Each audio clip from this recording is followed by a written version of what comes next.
Saludos a todos los amigos, estudiantes de medicina, residentes en adiestramiento, cirujanos generales y público en general, que tengan la oportunidad de ver esta videograbación que estamos haciendo hoy, 22 de mayo del 2010, al doctor Juan Díaz Troche. El doctor Díaz Troche es un cirujano muy reconocido en Puerto Rico, practica casi exclusivamente en Mayagüez, y aunque es una persona relativamente joven, pues ya ha hecho su huella en la cirugía general en Puerto Rico, y por tal motivo pues lo hemos invitado a dialogar el día de hoy por espacios más o menos de una hora sobre sus aspectos personales y profesionales y lo que él ha hecho como cirujano general en Puerto Rico, los problemas que ha confrontado, las cosas buenas que ha hecho, que ha tenido, que ha vivido, y cualquier otra experiencia que nos quiera contar para beneficio de las personas que quieran conocer sobre la historia de la cirugía en Puerto Rico.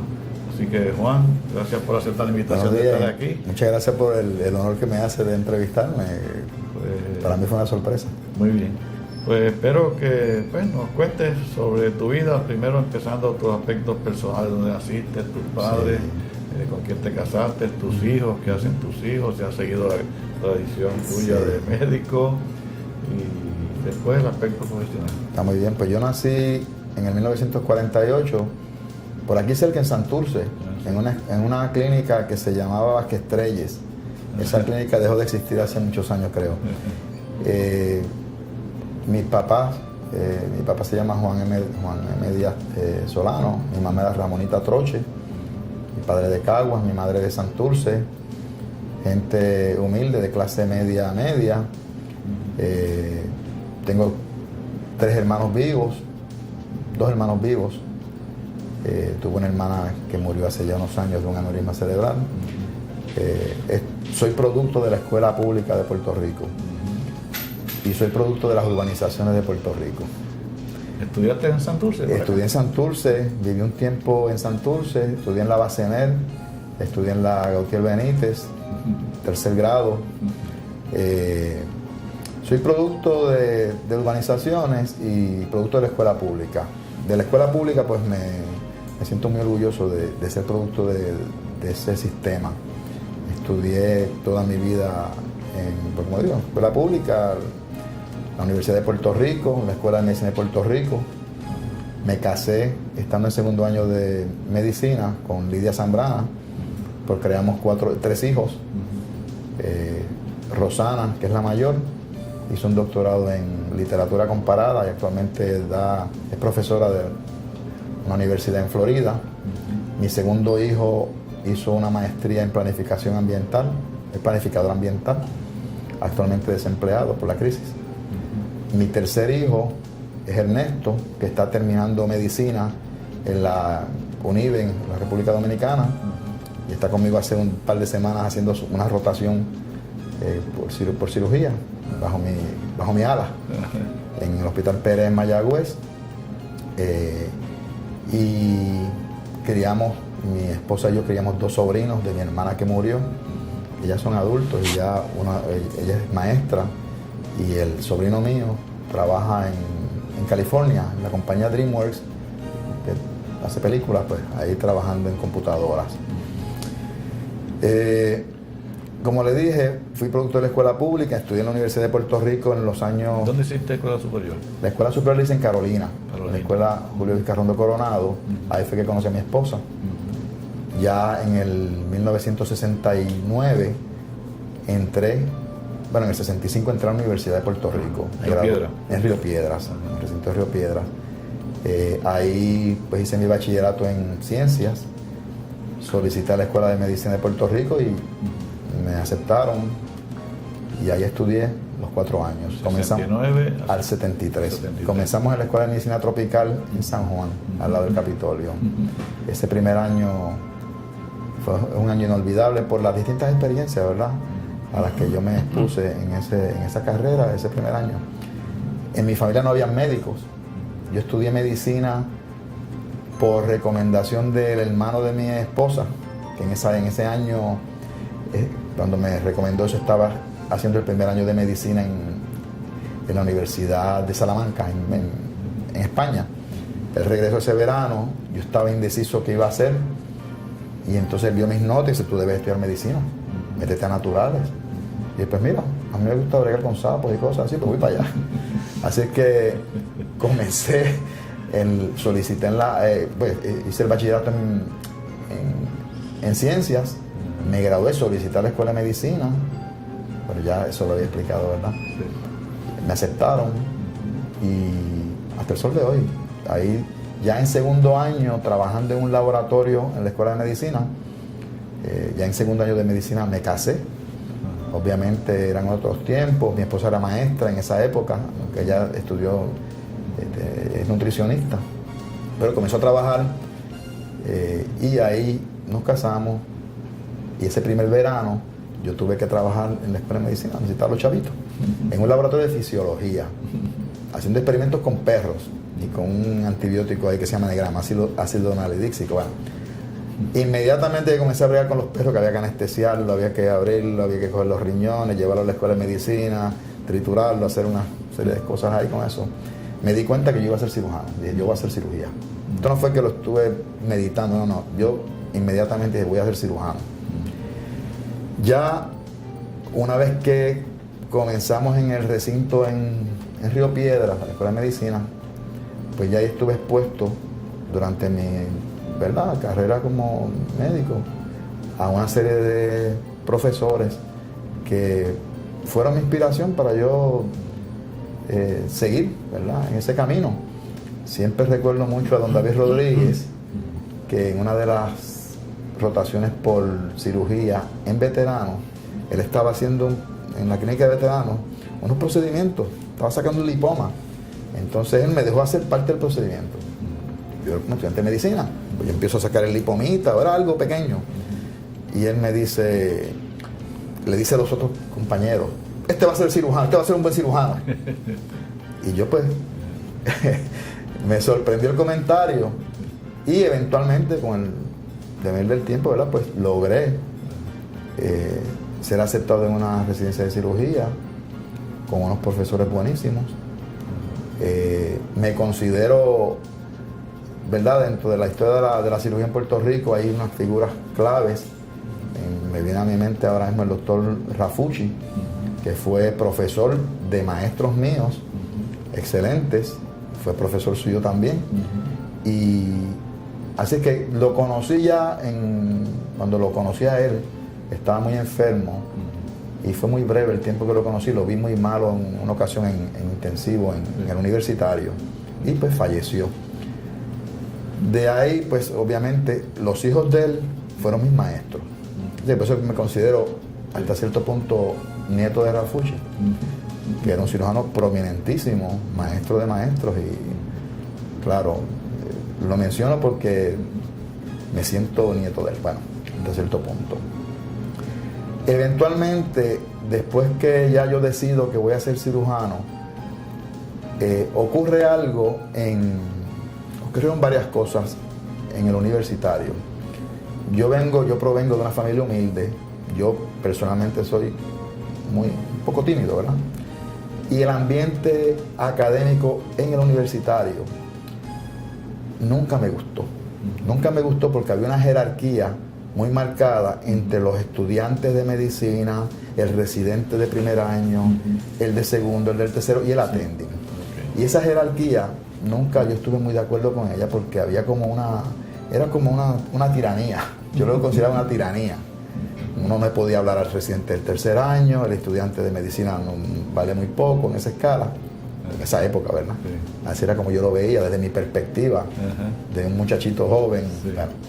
Eventualmente decidimos hacer cirugía, y ese año específicamente 11 graduados de la escuela de medicina solicitamos plazas en el universitario para quedarnos ahí. Eso causó cierta conmoción porque hacía años que no se veía eso. Tantos solicitando cirugía y para quedarse en el universitario. ¿Qué ocurre? Lo que ocurría era en esa época que había mucha emigración de graduados de la escuela de medicina hacia Estados Unidos. nos dan una orientación, me acuerdo todavía, en el teatro del universitario, a la clase que nos íbamos a graduar. Me acuerdo la doctora Lilian Jado, que es endocrinóloga muy reconocida en Puerto Rico, profesora de nosotros. Y habían varias más, pero yo me acuerdo solamente de ella.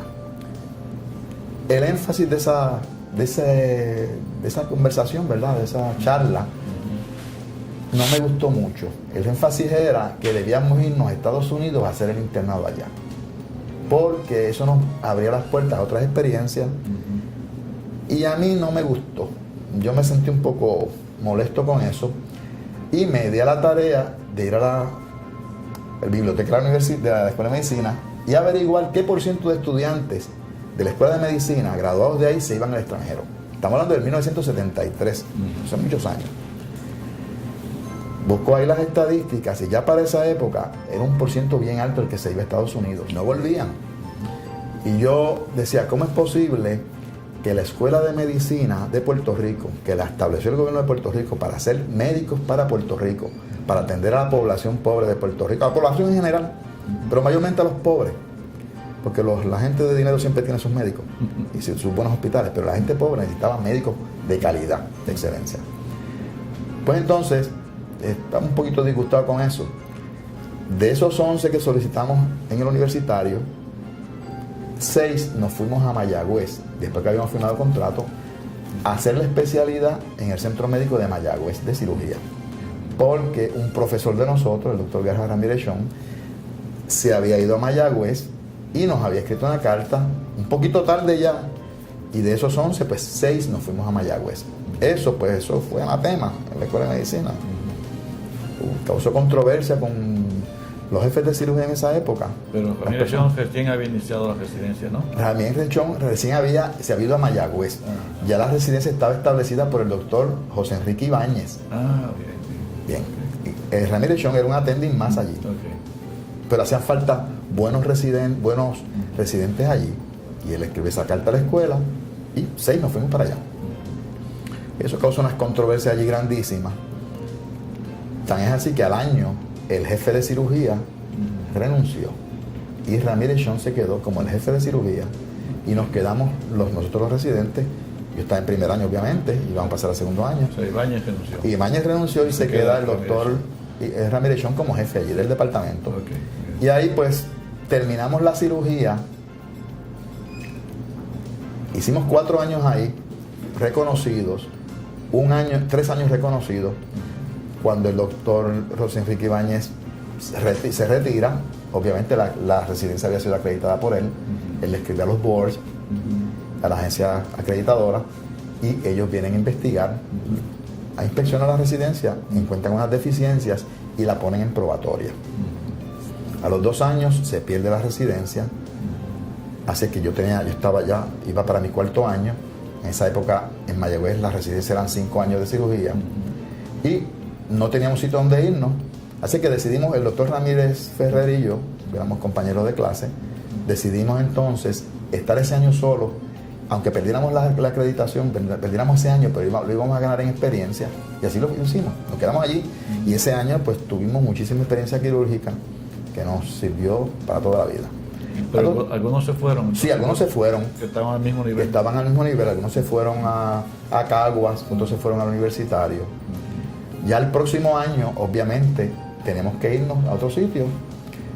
En esa época, el secretario de Salud, cuando nosotros le pedimos ayuda al secretario de Salud para conseguir sitio en otros hospitales donde estuviera acreditada cirugía. ¿Era Judense, secretario? En esa época estaba el doctor Jaime Rivera Dueño, el subsecretario de Heriberto Morales, el doctor Heriberto Morales. De salud nos dicen, ustedes son empleados, ustedes no se pueden ir de ahí, ustedes tienen que seguir trabajando. Nosotros digo, no, nosotros somos estudiantes, nosotros tenemos que terminar nuestra residencia.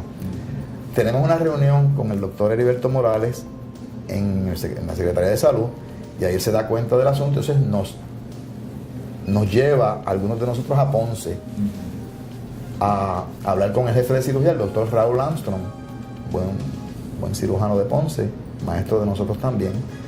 Y como nosotros veníamos de Mayagüez y ya teníamos una aureola de ser un poquito controversiales, el doctor Armstrong no quería cogernos allí. Eso era para el quinto año. Eso era para el quinto año, el último año. Entonces, Heriberto Morales le hace un poquito de presión y Armstrong aceptó cogernos a regañadientes. A ustedes dos. A Ramírez Ferrer, y a ti. a mí y al doctor Ferriol, Antonio Ferriol, que ya Armstrong lo conocía, Antonio Ferriol es de Ponce. Así que a regañadientes nos coge, Heriberto Morales nos dice, ustedes van a terminar este último año, pero ustedes tienen un compromiso conmigo de regresar a Mayagüez una vez terminen y tratar de acreditar la residencia de cirugía del Centro Médico de Mayagüez. Hicimos ese compromiso. A todo esto, nuestro maestro, Ramírez Chon, en ese año, siguió trabajando un tiempo en el Centro Médico y se tuvo que empezar en práctica privada. La cosa es que al mes de nosotros estar en Ponce, Ramírez Ferrer, Tony Ferrer y yo, ya éramos dueños de aquello allí. Nos ganamos la confianza de Armstrong. Tan es así que terminamos ese año. Armstrong nos hizo una fiesta que nos íbamos a graduar. Nos hicimos grandes amigos. Y esa amistad dura hasta el día de hoy. Nos tenemos muchísimo aprecio. Y cuando terminamos en Ponce, iban a inspeccionar la residencia de Ponce. Si nosotros fuimos y ayudamos en esa inspección y se acreditó nuevamente. Y Armstrong siempre muy agradecido, ¿verdad? Cuando regresamos Ramírez Ferrer y yo, recién graduaditos de cirujano, pues Ramírez Chon, que había sido nuestro jefe, nos invita a tener práctica con él. En esa época, para serles sincero, y yo pienso en esto y yo mismo me sorprendo, nosotros terminamos cirugía y nosotros no sabíamos. Terminaste en 78. En el 78. Nosotros no sabíamos cuánto se pagaba, cuánto se cobraba por un apéndice, cuánto se cobraba por lo que fuera. Porque ese no era nuestro interés en esa época. Bueno, entonces Ramírez Chon, que fue mi maestro en muchas cosas buenas y en muchas cosas de las que no debo hacer, pues nos coge inmediatamente y nos lleva a una oficina que él es practicando, que era la oficina de la doctora Ángela Ramírez, cirujana plástica, y él estaba usando esa oficina ahí algunos días. Dice, pues vénganse conmigo, olvídense, vamos a empezar, vamos a llenar los papeles para que cojan privilegios en los hospitales. Bueno, empezamos allí. Ramírez Chon me dio una lección en la primera semana de nosotros estar allí, que no hicimos nada. El viernes Ramírez Chon nos dice, nos entrega un dinero por la tarde, nos entregan, creo que eran 40 pesos a cada uno. Él cogió 40 y 40, pero ¿de qué es esto? Doctor, ¿de qué es esto? Nosotros de lo que hicimos esta semana en esta oficina, pero es que nosotros no hemos hecho nada aquí. No, pero esto es lo que yo hice y esto es aparte igual, somos socios. Eso me sirvió. Comenzamos ahí en esa oficina, nuestra práctica. Ramírez Chon, al segundo mes lo nombran jefe del Hospital Lincoln Memorial de cirugía y se va para allá. Y ya yo le dije a Ramírez Ferrer, mira, tenemos que irnos de esta oficina, nosotros aquí no estamos pagando nada. Alquilamos una oficina y comenzamos nuestra práctica privada. Y ahí en esos primeros 2 años a nosotros nos fue muy bien. Estábamos bien entrenados, ya la gente nos conocía de centro médico y comenzamos nuestra práctica. A los 2 años había un compromiso que habíamos hecho con Heriberto Morales, con el Departamento de Salud, un compromiso con Puerto Rico, vamos a llamarlo así.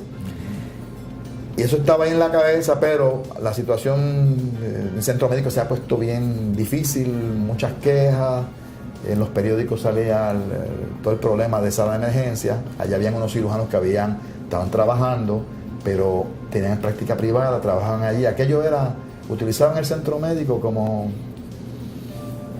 no como la casa principal de ellos, para no decir cosas, ¿verdad?, que hieran a alguien. Y entonces el director médico del centro médico de Mayagüez, el doctor José Gándara, profesor de nosotros, amigo de toda la vida, nos llama y nos dice, mira, Ramírez y Díaz, el secretario de Salud se quiere reunir con ustedes porque hay un plan para establecer unos programas establecer unos contratos en los distintos departamentos, y ese programa se va a establecer en todo Puerto Rico. Se le va a dar un dinero a unos grupos médicos para que corran los distintos departamentos y acrediten las distintas especialidades. A nosotros nos pareció muy bueno.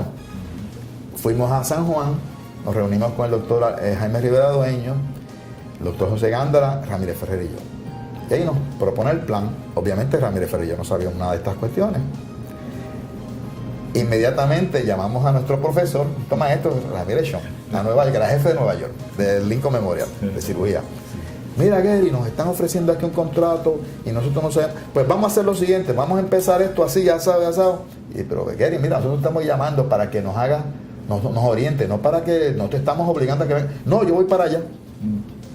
La cosa es que Jaime Rivera Dueño, en una de las reuniones, lo dice: ¿con quiénes ustedes cuentan? ¿Pueden contar para hacer el grupo de cirujanos? Bueno, contamos con nuestro jefe Ramírez Chong. Dice: un momentito, Ramírez Chong no puede ser el jefe de cirugía allí. Puede ser cualquiera de ustedes dos, pero Gary no. Gary es muy controversial. Así que yo le dije a Ramírez: pues Ramírez, tú serás el jefe, pues yo no sirvo para eso. Pero entonces, eventualmente, para hacer el cuento corto, Ramírez Chong se vino de Estados Unidos, logramos conseguir un grupo de cirujanos, establecimos un contrato donde explícitamente se ponía ahí que los que estábamos trabajando en ese departamento no podíamos tener práctica privada. Ramírez Ferrer y yo cerramos la oficina, una oficina que tenemos una práctica bien lucrativa, empezando. Así que lo cerramos y nos fuimos al centro médico. Ahí reclutamos a otros cirujanos y ya al año algunos de esos cirujanos querían tener práctica privada. Y ahí hubo un conflicto y esos cirujanos se fueron unos y llegaron otros. Y con el pasar del tiempo se logró acreditar la especialidad. Entrenamos cirujanos por unos años y hubo varios problemas. O sea, se reacreditó cirugía, sí, okay. Entrenamos cirujanos, muchos de los cirujanos jóvenes de edad, ¿verdad?, maduros pero no viejos, que trabajan en Mayagüez, en Aguadilla, en Mayagüez, pues los entrenamos nosotros, sí. Un grupo de cirujanos ahí, ¿verdad? Gracias a Ramírez Chong, el doctor Víctor Ortiz Justiniano, Ramírez Ferrer, bueno, de lo cual nos sentimos muy orgullosos. Eventualmente ocurrió un cambio político en Puerto Rico y ocurre un cambio en el sistema de salud que lo que hizo fue, lo que costó muchos años construir, se vino al suelo, se destruyó. Se destruyó. Eso constará en la historia, ¿verdad?, de la medicina de Puerto Rico, porque realmente yo entiendo que fue algo que se tardó tanto tiempo en construir, se destruyó muy fácilmente. Y pues todo esto está concatenado una cosa con la otra. Y con el pasar de los años, pues yo he podido entender por qué razón a mí se me orientó de que me debía ir a Estados Unidos en el 1973 a hacer mi internado. Por qué razón actualmente en Puerto Rico hay una escasez brutal de cirujanos. ¿Por qué todavía se sigue promoviendo, habiendo 4 escuelas de medicina en Puerto Rico, se sigue promoviendo el éxodo de médicos de Estados Unidos? ¿Por qué se destruyeron los centros de entrenamiento posgraduado médico en Puerto Rico? ¿Por qué se destruyó eso? Obviamente, cuando uno destruye cosas es porque no les tiene amor, porque uno no ayudó a construirlas. Y si yo no estudié en la Escuela de Medicina de Puerto Rico, no estudié en la Universidad de Puerto Rico, no hice mi especialidad aquí, pues a mí se me hace muy fácil destruir todo eso, porque no le tengo amor, porque para esto hay que tener amor. Entonces, pues tengo que decirlo aquí, hay un problema de índole político en todo esto, de visión política, de filosofía política. Ese cambio fue en el 84. Ese 85. Cambio fue en el 92. No, el último sí, pero tú cambiaste de política en el 84, vino otro partido al poder. Sí. Y ahí fue el problema en Mayagüez. En Mayagüez hubo un problema porque cuando gana el Partido Popular, en el 84, que entonces el secretario de Salud es el doctor Luis Izquierdo Mora, pues ahí se cambia el contrato. En el contrato ya se permite la práctica privada. Entonces, pues eso era era una cuestión filosófica en términos de por qué no estar en esa dicotomía. Si yo tengo un centro de trabajo donde yo tengo residentes que hacen trabajo, que yo puedo ir delegando, y yo tengo una oficina donde yo practico y recibo un dinero por eso, que es obvio, ¿verdad? No se va a trabajar gratis. Pues entonces la balanza eventualmente se va a ir hacia el lado privado, y que era lo que estaba ocurriendo en Puerto Rico anteriormente a esos contratos. Habían attendings, habían profesores, habían cirujanos, médicos, pediatras que no estaban allí, estaban en su oficina, y quienes atendían los pacientes, médicos indigentes, vamos a llamarle así, eran los residentes. Esa carga de trabajo le tocaba a los residentes. Pues entonces, cuando llega el doctor Luis Izquierdo Mora, se cambia esa política. Ya nosotros estábamos viendo en Centro Médico, en el grupo que teníamos, que ya había un cambio en política. Y entonces decidimos establecer una oficina privada. Ramírez Ferrer, el doctor Víctor Ortiz y yo. Obviamente eso nos crea un conflicto bien serio con nuestro maestro, que era Ramírez Chon. Él se quedó en el Centro Médico. Él se quedó en el Centro Médico exclusivamente. Obviamente, para nosotros montar esa oficina, pues entonces entramos en conflictos, él básicamente con nosotros, y eso llevó a que ya cuando llega la reforma de salud, que se empieza a desmantelar el sistema, pues ya entonces nosotros tenemos que irnos definitivamente a la práctica privada de lleno. Antes que ocurriera eso, tuvimos unas diferencias con Ramírez Chon y él se tuvo que ir del hospital por cuestiones ahí que no quiero entrar en esos detalles, pero él se tuvo que ir del centro médico. Nosotros continuamos en el centro médico, se había perdido la acreditación nuevamente. Sí. Y esa fue final, ¿no? Y esa fue, se perdió. Con la ayuda de Ramírez Chon se perdió, se volvió a reacreditar a pesar de él estar allí, en contra, lo cual iba en contra de todo lo que él nos había enseñado, y se vuelve a reacreditar. Entonces él entró en conflicto con nosotros y se tuvo que ir. Ya posteriormente llega la reforma, se empieza a desmantelar el sistema y ya nos vamos, y ya se cae todo aquello, ¿verdad? Hasta el sol de hoy. Pero como quería decir ahorita, ¿verdad? Todo esto está unido una cosa con la otra. La crisis actual de salud en Puerto Rico, que tiene varias vertientes, o sea, estamos hablando de, por un lado, el problema de impericia médica, que ese es un tema que lo tocaremos ya mismo, el problema de la educación médica posgraduada, el problema político de Puerto Rico, todo eso está unido. Y todo eso ha llevado a lo que es la crisis actual de salud, ¿verdad? La crisis actual de falta de médicos. Que Puerto Rico, teniendo 4 escuelas de medicina, produciendo médicos a tutiplén, ninguno se queda en Puerto Rico, se quedan muy pocos. La inmensa mayoría se va a Estados Unidos. ¿Por qué? Porque el incentivo es el lucro. Y yo me acuerdo, nosotros le damos conferencias, clases a los estudiantes de medicina de la Escuela de Medicina de Puerto Rico en el Centro Médico. Yo estaba dando una conferencia de cirugía vascular a los estudiantes de medicina, y una muchacha, una estudiante, se levanta y me pregunta: doctor, ¿cuánto usted cobra por una cirugía de esa? Y yo pues me tuve que montar en tribuna.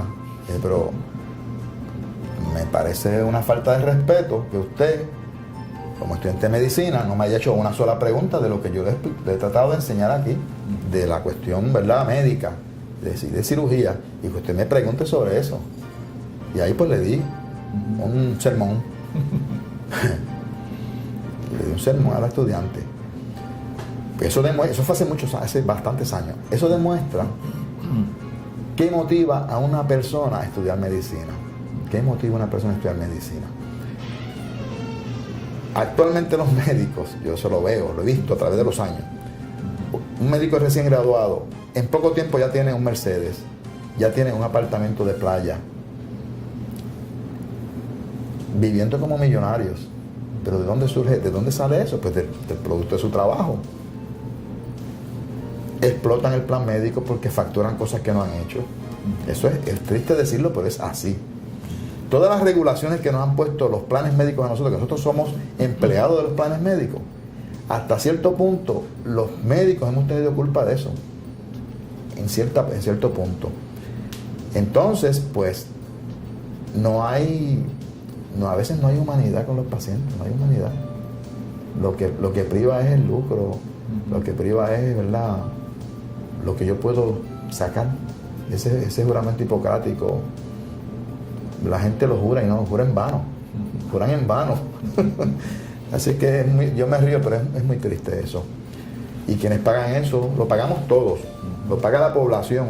Pero entonces es una cadena de cosas, porque entonces el médico se aprovecha de los planes médicos, el médico explota a los pacientes, explota el sistema, y entonces los pacientes, como respuesta a eso hasta cierto punto, junto con los abogados, explotan a los médicos con las demandas. O sea, hay una falta de gratitud ahí de muchos pacientes con nosotros los médicos, los cirujanos. Muchas veces, digo, esto no es un lamento, esto es una realidad. Muchas veces los pacientes sale todo bien en una cirugía, yo estoy hablando desde el punto de vista de cirugía, le dan las gracias a Dios. O sea, hay un problemita, el médico es el que tuvo la culpa. Hace poco yo recibí una demanda el día del médico. Y me tenía una fiestecita en casa, en la oficina, la secretaria y mi esposa y mis hijos. Pues recibí un emplazamiento de una demanda de una paciente que operé de tiroides. Y en esa demanda ella dice que yo no le expliqué las complicaciones y que se quedó con el calcio bajo y que yo no le expliqué de eso y que ella no firmó nada. Y cuando ellos van a la oficina, bueno, usted sabe de eso, doctor. Van allí, yo les explico. La idea es explicarle. Y estamos en un punto con internet, con el iPhone que tú te metes por ahí y buscas en internet en un minuto lo que es, lo quieres buscar. Pues ya cuando ellos van a la oficina, muchos de ellos van a oír lo que usted le va a decir. Y si usted no les explica, empiezan a cuestionarle y empiezan a enseñarle a ellos, a usted, medicina. Así que, obviamente, uno está consciente de eso y uno tiene que explicarle al paciente las posibles complicaciones. Pues ya eso pasó hace 2 semanas, una semana y pico atrás. Pues es un ejemplo de las cosas que ocurren, de cómo toda acción implica una reacción opuesta y del mismo nivel, de la misma potencia, ¿no? Aquí en breves minutos hemos hablado aquí sobre el problema de la impericia, que yo no le veo solución, no le veo ninguna solución. No le veo solución por no le la veo cuestión solución. política. Por la cuestión política. Hay soluciones. Pero por la cuestión política yo no le veo solución previsible. Por ejemplo, eso lo podemos hablar ahora. Está la cuestión de la impericia, está la cuestión de la calidad de la medicina, el problema de la falta de centros de entrenamiento posgraduados, el asunto del éxodo médico, puramente, ahora se añade el que no hay centros de entrenamiento. Y obviamente el que se ve en Estados Unidos son muy pocos los que regresan. Yo tengo muchos pacientes que se van a operar a Estados Unidos con puertorriqueños que están establecidos ya, que son médicos excelentes y haciendo una práctica, o sea, haciendo una labor de excelencia en otro país, y los puertorriqueños en una situación a veces de que no pueden resolver algunos problemas por esa razón. Bueno, sé que están esos problemas. En cuanto a la solución del problema de impericia, aquí tenemos un problema. Tenemos un sistema de cortes, ¿verdad?, de justicia, el local, y tenemos el sistema federal. Aquí está la Corte Federal. Si yo opero un paciente y ese paciente da la casualidad que vive 6 meses en Nueva York y 6 meses acá, yo lo opero aquí, se va a Nueva York y me demanda en la Corte Federal. Y entonces esa Corte Federal pues determina, y ahí las demandas las pagan, las compensaciones son bien altas. Si un paciente me demanda en la Corte local, puede recurrir, si la Corte local determina algo, cualquier cosa que determine una Corte de Puerto Rico, puede ser revocado por la Corte Federal. O sea, nosotros no tenemos ese poder, ni eso tenemos aquí. Así que hay un problema serio. El doctor Rivera Dueño dio una charla hace como 1 año en Mayagüez, porque él es experto, él tiene mucho conocimiento sobre medicina y sobre cuestiones legales, y está bregando la cuestión de la impericia y cómo tratar de mejorar, ¿verdad?, los centros de entrenamiento y que se vuelvan a restablecer residencias de cosas. Bendito. Bueno, la cosa es que en esa conferencia todo el mundo hablando de las posibles soluciones, y yo hice una pregunta de cómo ese problema no se puede solucionar hasta que no se resuelva el problema político de Puerto Rico, porque la Corte Federal es una amenaza, y lo que se determina aquí, la Corte Federal o el gobierno federal, el Congreso va por encima de todo lo que se haga aquí. Nadie me contestó la pregunta. Eso fue como hacer una pregunta en el desierto. Pero es la realidad, es la realidad. No tenemos poder ni para eso. Pero no tenemos poder ni para... No, que si la droga. Pero si las costas, ¿quiénes las controlan? El mar, ¿quién lo controla? Los aeropuertos, ¿quién lo controla? El aire. Los que dejan entrar las drogas, Puerto Rico no tiene ese control. Claro, ese es otro tema. Muy bien. Y entonces te completaste y te quedaste en Mayagüez, y entonces ahora estás... Exacto, entonces estoy en práctica privada. ¿Cuánto tiempo estuviste con Ramírez Ferrer?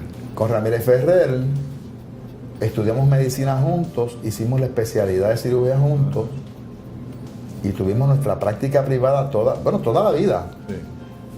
Yo toda la vida, hasta hace 5 meses que él decidió separarse irse aparte, ¿verdad? Pero toda una vida. Entonces cuando vuelven a Mayagüez, te registra la residencia entonces cuando llega el cambio político, que se permite la práctica privada, entonces se van a práctica privada. Tenemos las 2 prácticas. Ajá. Hasta que se cierre el centro médico, prácticamente con la reforma. Y se cerró ahí a la trágala. O sea, eso, hubo reuniones y hubo cosas, ¿verdad? Muchas reuniones para tratar de explicar, pero no, eso se hizo ahí con pura conciencia de lo que se estaba haciendo. O sea, eso no fue una cosa improvisada, eso se hizo con pura conciencia de destruir los centros de entrenamiento, del sistema de salud de Puerto Rico, destruirlo. ¿Para qué? ¿Con qué propósito? Uno puede hacer especulaciones, ¿verdad? Pero yo entiendo que por un problema puramente político y hasta cierto punto político. La reforma se implantó de una manera muy rápida, sin tomar en consideración, sin tener unos controles, de unos estudios para determinar qué cosa funciona, qué cosa no funciona. Y se le dio todo ese dinero del gobierno de salud a las compañías privatizadoras, a las compañías de seguros médicos.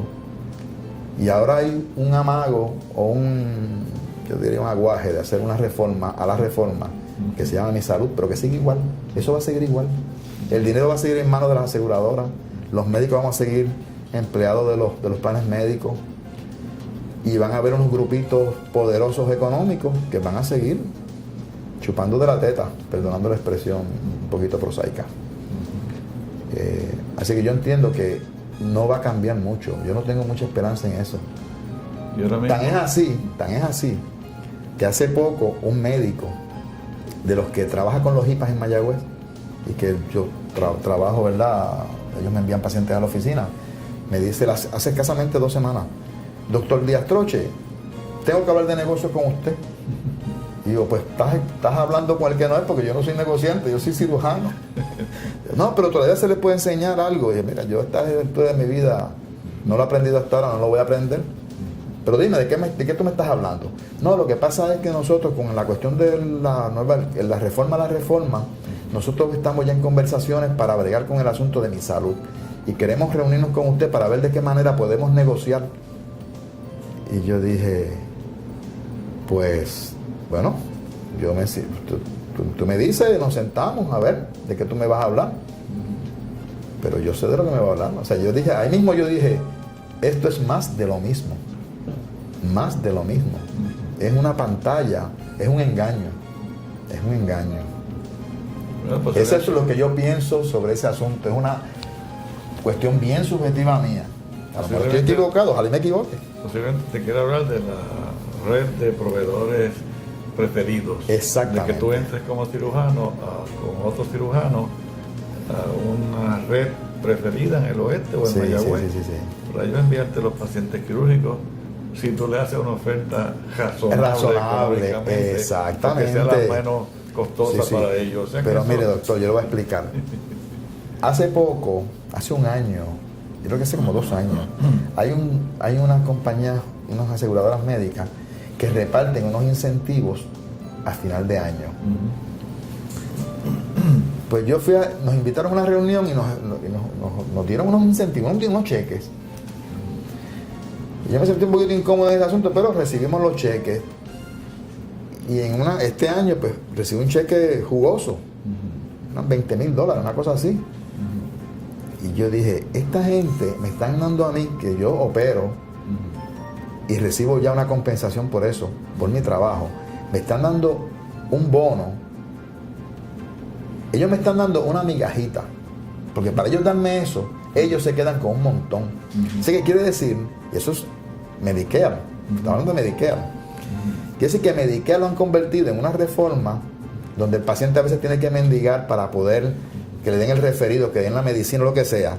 Y ellos están repartiendo esa ganancia, parte de la ganancia que tienen ellos, a mí que ya cobré por ese trabajo. Sí. Y entonces el paciente no recibe el servicio que debe recibir. Sí. O sea, y eso va a continuar. Eso va a continuar. Eso no va a cambiar, lamentablemente. Entonces usted me puede decir, pero doctor, ¿y por qué usted cogió el cheque? Porque usted pudo haber devuelto el cheque. Quizás debía de haberlo devuelto. Así que ahí se plantea un conflicto moral y ético con todo esto. Con todo esto. Porque por dinero Judas vendió a Cristo. El dinero lo corrompe todo. Rousseau decía que el poder corrompe, y el poder absoluto corrompe absolutamente. Y yo digo que el dinero corrompe a cualquiera. Ahí no hay madre, no hay padre, no hay valores. El dinero corrompe. Y entonces la tentación del dinero está ahí constantemente. Y uno tiene que, como todas las tentaciones, uno tiene que cuidarse de eso. Y a veces uno cae en eso también. Porque somos seres humanos, no somos angelitos, ¿verdad? Pero el que no tiene esa preocupación, pues es muy fácil que caiga. Y termina uno, al final de su vida, que no puede mirar de frente a nadie. Sí. No puede estar con la frente en alto. Sí. Okay. Entonces, después de la reforma, lo que ha ocurrido, Mayagüez está privatizado, ¿no? El centro médico actualmente estaba en manos del gobierno municipal. Hace poco hay una compañía ahí que lo adquirió. Están tratando de hacer un centro de trauma, están tratando de comenzar las especialidades, o sea, están tratando de construir lo que se destruyó. Pero ya estuvo bajo una administración privada y fracasó. Sí, y fracasó, y ahora está bajo otra. El municipio lo cedió a otra privada. Yo no sé si es que el municipio, no sé cuál es el arreglo, realmente desconozco eso, porque yo me he tratado de no pensar en centro médico, me da mucha lástima todo eso, y no quiero saber de eso mucho. Pero sé que están metiéndole allí mucho dinero al centro médico, con administradores nuevos, una compañía nueva, para tratar de ponerlo en forma y que dé un servicio a la comunidad, ¿verdad? Pero privatizado, obviamente es una cosa privada. Ahí está el centro cardiovascular, ¿verdad? Ahí está el centro cardiovascular, exactamente. Ahí está el doctor García Rinaldi haciendo su cirugía de corazón y vascular. El problema que hay con el centro médico en términos hablando del centro de trauma, es que no hay los cirujanos. No hay los cirujanos que corran ese centro de trauma. Eso requiere unos cirujanos que sepan de eso y que estén allí.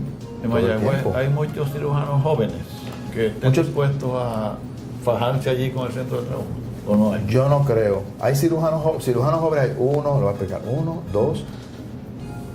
La mayor parte de los cirujanos en Mayagüez pasamos de 60 años. Hay unos cirujanos jóvenes, están en los 40, 50 por ahí. Que están dispuestos. Pero no creo que estén dispuestos a asumir ese rol, no. Por el problema de las demandas. De las demandas, ¿verdad? No hay muchos dispuestos a eso. O sea, el centro de trauma no... Yo no le veo futuro, No, ahora mismo un centro de resucitación nada más, ¿verdad? Centro de resucitación y... Con problemas. Con problemas porque allí hay unos cirujanos, pero... No. ¿Y quiénes practican ahora mismo en el cementerio Betance? Ahí practicamos el doctor Ramírez Ferrer, el doctor Durán, Normando Durán, que es un cirujano joven, entrenamos nosotros también, que fue socio de nosotros en la oficina, el doctor José Nieves, que es un cirujano de Mayagüez, que hizo su especialidad en Caguas, que trabajó con nosotros un tiempo, con nosotros allá en Sociedad Quirúrgica, que fue miembro del Tribunal Examinador de Médicos. Y entonces, o sea que vemos allí 4 cirujanos. 4. Ese en el hospital municipal. Y entonces en Perea estamos esos mismos 4. ¿Tú dices municipal cuál? ¿San Antonio? Es el hospital San Antonio. San Antonio. Sí, que siempre era el hospital municipal antiguamente, ya no es municipal, pero que ahí se atiende a todo el mundo. O sea, allí todo el paciente que llega a esa emergencia, tenga o no tenga plan, se atiende. O sea, eso fue el que fundó Betances, ese fue el que fundó Betances. En 1800. En 1800 y pico, y que fue su primer director médico. Así que es un orgullo trabajar ahí. Tiene su historia ese hospital. Pero entonces en el hospital de distrito, el hospital Betances, que es el centro médico. ¿Hay cirujanos generales también? Ahí hay un cirujano general, que es el doctor Nazario. Ese es el único cirujano que trabaja allí full time. Me escuché un rumor, no sé si será cierto, que el doctor Ramírez Ferrer está yendo allá a contestar consultas. No sé si es igual de allí, no sé, realmente no sé. Pero realmente son muy pocos. Pero un cirujano no puede dar abasto a toda la práctica que llegue allí, ¿no? No hay forma, no hay forma. Y la región es amplia. No hay forma. Entonces en municipal están 4. Y entonces en Perea hay otro grupo. En Perea estamos nosotros 4 y hay otros. Somos los mismos y otros adicionales. Otros más, sí. ¿Quién más está en Perea? Joven. En Perea está joven el doctor Márquez Toro, el doctor Beauchamp, que entrenaron en Mayagüez también con nosotros, el doctor Torres. ¿Y Mario?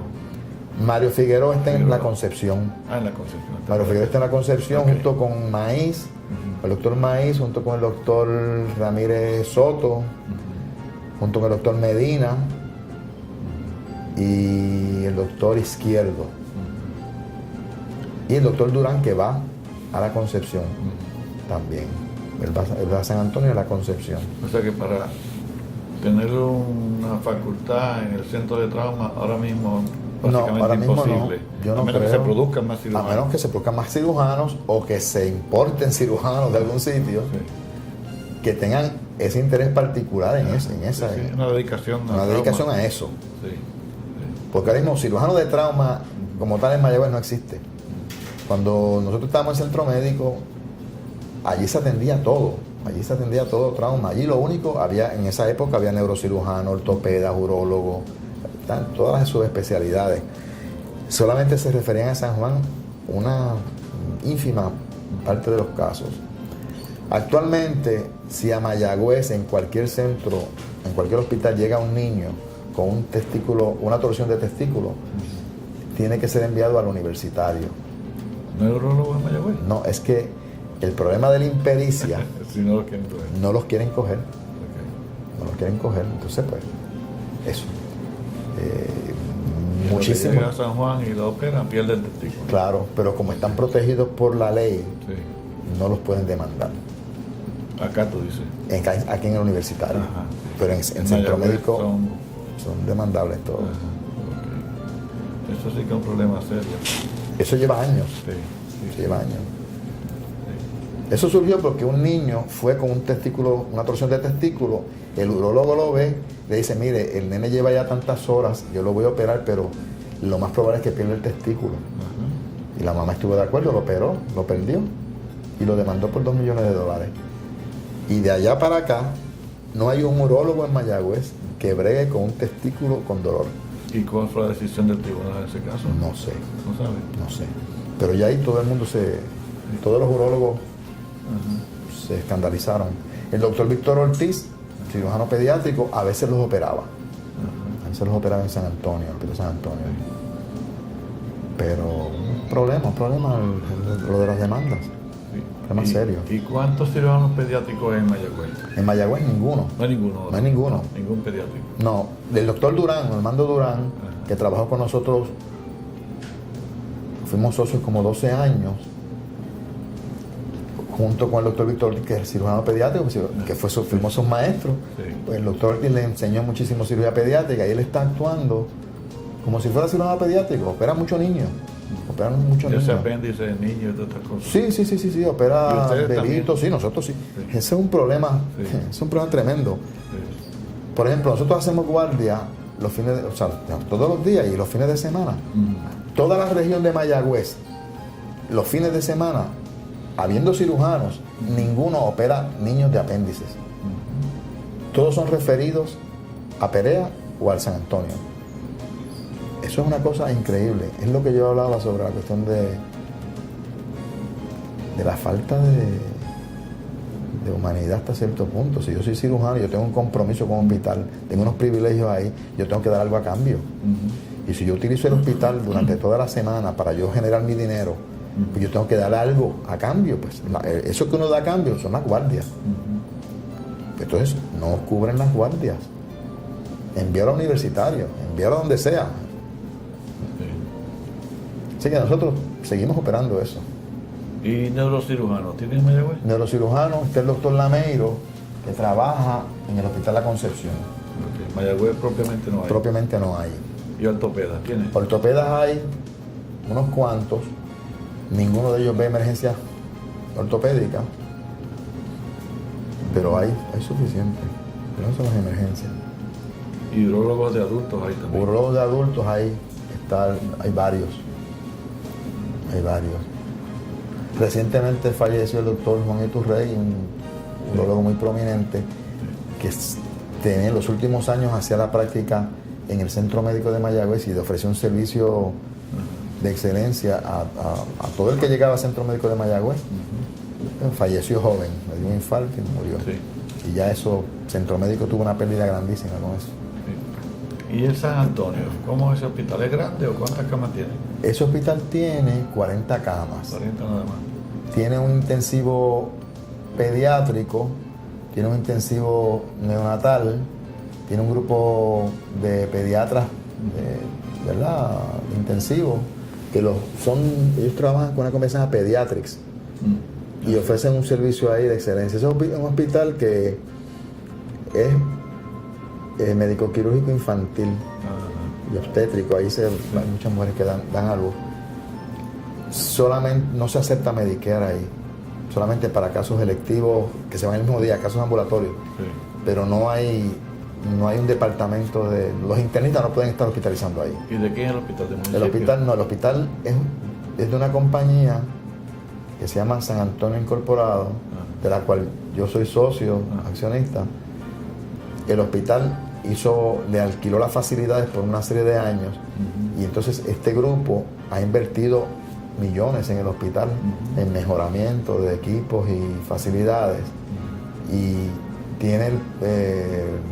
hay un proyecto ahí para ampliar 40 camas más para pediatría y ofrece un servicio sumamente bueno. Bueno, es el único hospital que tiene en Mayagüez un intensivo pediátrico y neonatólogo con suficientes médicos y especialistas. Ese está en el pueblo. Ese está en el pueblo. Entonces, Perea también está en el pueblo. Perea está en el pueblo. Los divide una calle, porque están uno frente al otro, ¿verdad? Así que por eso es que mi práctica privada se limita a esos dos hospitales ahora, pues mi oficina queda cerca. Así que yo estoy entre esos dos hospitales. Dejé de ir a Bellavista, que es un hospital adventista, porque no podía, no tengo tiempo.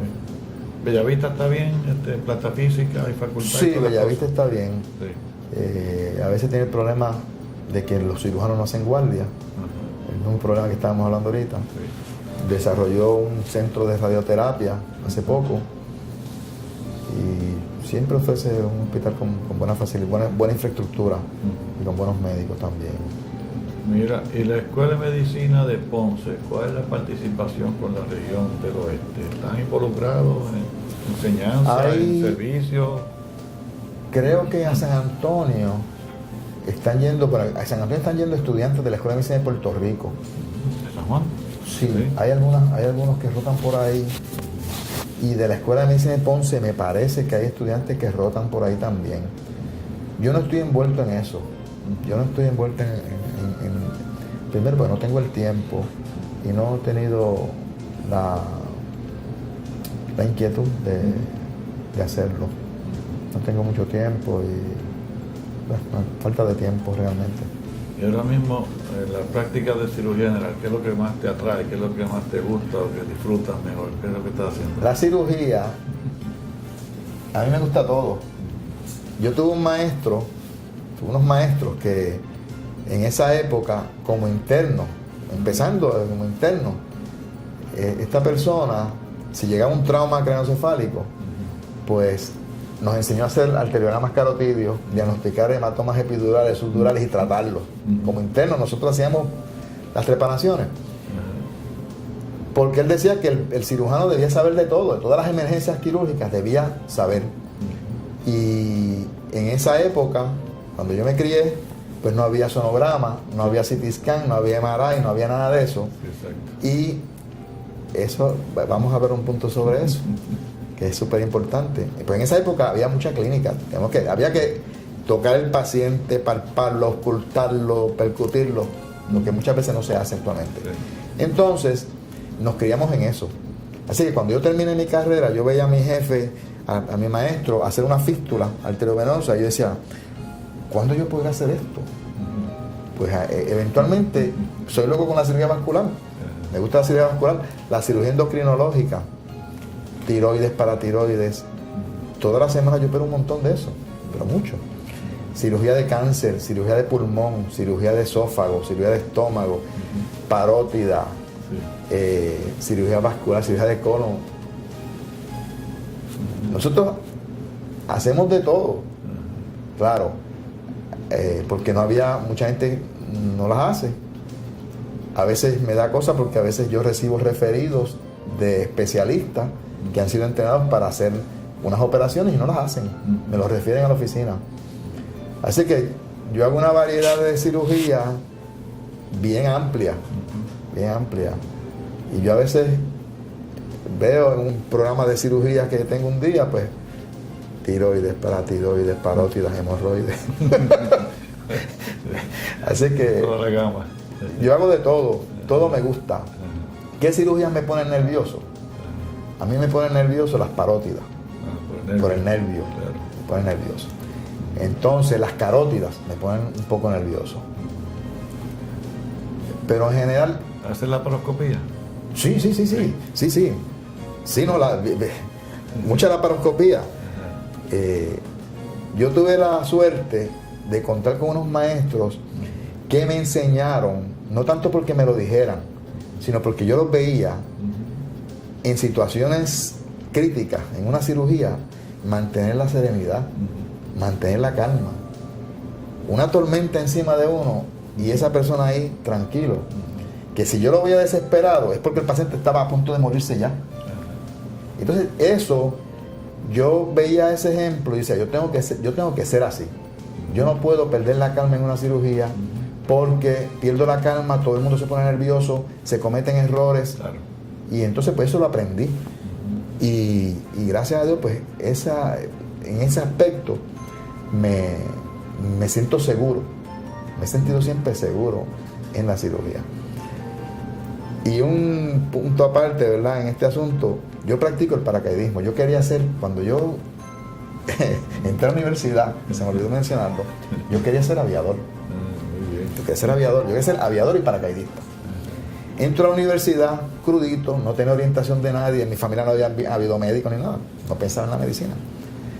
Pues yo dije, la forma de estudiar aviación es que yo me meto a la ROTC y entonces ahí estudio en la Fuerza Aérea. Entro a la ROTC el primer día. Empiezan a dar órdenes en inglés, cuestiones militares, y yo digo, esto no es lo mío. El primer día que entré a la ROTC dije, se chavó la aviación. Y el paracaidismo también. Y el paracaidismo, mi vida se dañó aquí. Al otro día voy a darme de baja. Me acuerdo que era un sargento, un profesor sargento allí. Llegó a la oficina, mire profesor, dígame, es que vengo a darme de baja de la clase porque usted no se puede dar de baja de la clase. Usted firmó aquí unos papeles que yo no me puedo dar de baja.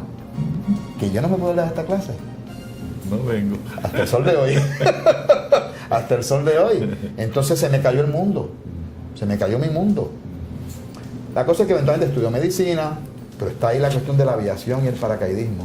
Eventualmente, cuando terminé cirugía, cogí clase de aviación, tuve un avioncito, me cansé de volar por ahí con el avioncito ese, y ya dije, ser aviador es ser chofer.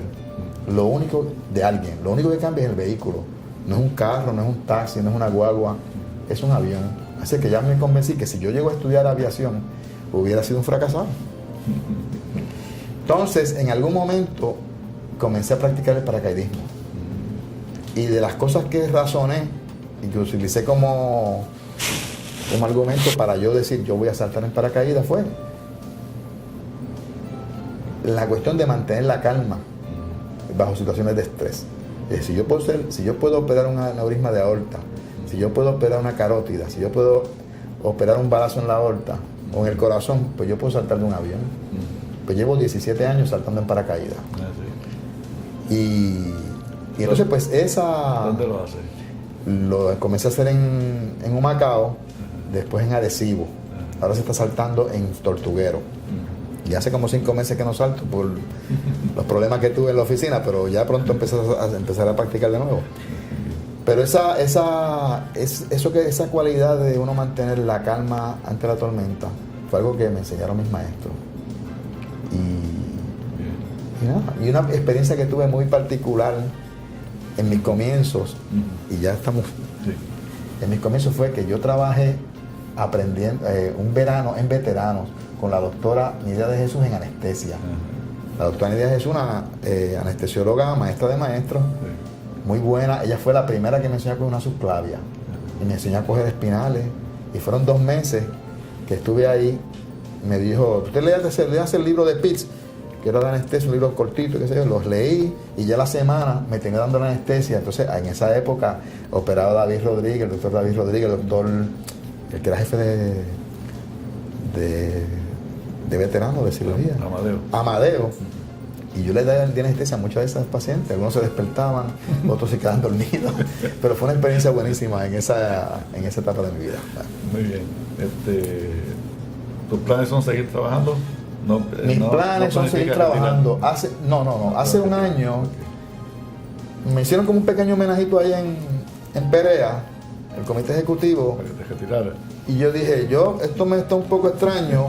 A la gente que dan homenaje son los que se van a morir pronto. Yo no me pienso morir. Yo voy a morir a los 84 años. Y si piensan que me voy a retirar, yo decidí no retirarme. Porque yo me siento útil. Siento que no he cumplido mi labor todavía social con el pueblo. Y pues, no me pienso retirar. Me retiraré con las botas puestas. Muy bien. Y entonces, ¿te sientes satisfecho con lo que has hecho hasta ahora? Yo me siento satisfecho. Sí, tengo muchas frustraciones. Sí. Tengo muchas frustraciones. Muchas decepciones que he sufrido a través de esta carrera. Sí. He sentido que he hecho cosas buenas. He ayudado a mucha gente. Algunos pacientes han sido ingratos conmigo con las demandas. Unos más que otros. Y decepciones en términos de que yo tengo una visión de lo que debe ser la medicina, que no es la visión de la mayor parte de los médicos en Puerto Rico. El lucro permea todo. Entonces eso es una frustración.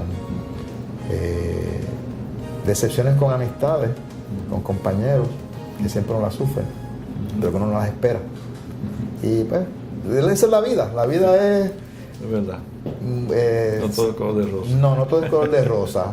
Entonces tengo un hijo que está estudiando medicina, que está haciendo su última rotación de cirugía conmigo. Termina ya pronto. Y yo estoy tratando de explicar realmente, porque ahora que él está conmigo, me lleva 2 semanas, día y noche, es la sombra mía. Pues él ha entendido cuál ha sido mi trabajo por toda mi vida. Y él dice, pero papi, ¿cómo es posible que tú trabajes tanto? Yo no, es que es demasiado. Dije, pero necesitas un descanso.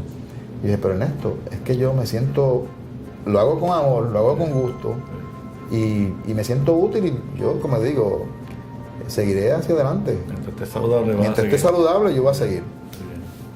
Pues bien, Juan, pues gracias por haber estado aquí. Bueno, encantado. Muy interesante La entrevista, participación, realmente sí. la entrevista no fue entrevista, fue yo pero hablar aquí de todo un poco. esa es la idea, el entrevistado es que habla, no es el entrevistador. Sí, no, pero Así que yo le agradezco muchísimo gracias por y estar aquí, sí. siempre es un honor hablar con usted. espero que siga bien. Pues muchas gracias.